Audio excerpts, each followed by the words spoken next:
વડોદરા ખાણ ખનીજ વિભાગના અધિકારી લાંચ લેતા ઝડપાયાનો મામલો 1.5 મહિના અગાઉની આ ઘટના છે। આ ઘટના બાદ ફરાર રવિ મિસ્ત્રી અને સંકેત પટેલ ઝડપાયા છે, જેઓને જેલ ભેગા કરવામાં આવ્યા છે।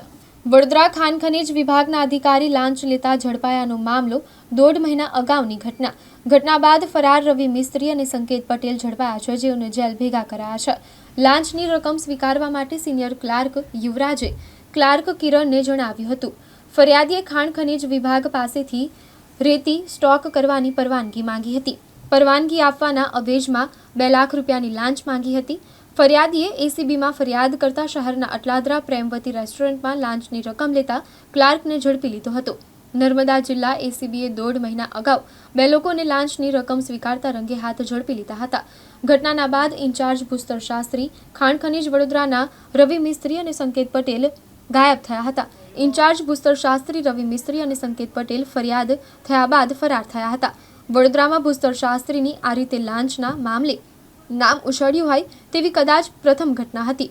1.5 મહિનાથી રવિ મિસ્ત્રી અને સંકેત પટેલ પોલીસ પકડથી દૂર હતા। આટલો સમય તેઓ ક્યાં ફરાર હતા તે ચર્ચાનો વિષય બન્યો છે।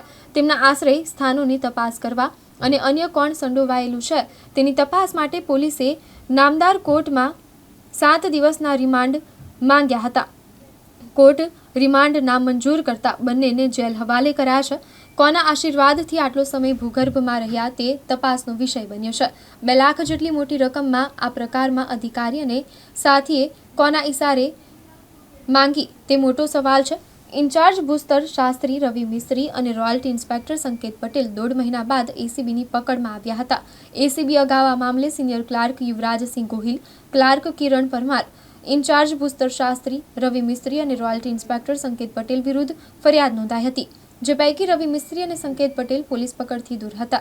યુવરાજસિંહ અને કિરણ હાલ જેલમાં છે। સિનિયર ક્લાર્ક યુવરાજસિંહ તમામ સ્ટાફ વતી ફરિયાદી પાસે 2 લાખની લાંચ માંગી હતી। ખાણ ખનીજ વિભાગમાં આટલી મોટી રકમની આ સ્થળે લાંચ માંગી હોય તેવી વડોદરામાં કદાચ પ્રથમ ઘટના હતી।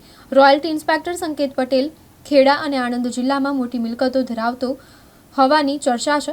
સંકેત પટેલના માતા અલકાબેન પટેલ ખેડાના ડાકોર નગરપાલિકાના કાઉન્સિલર છે।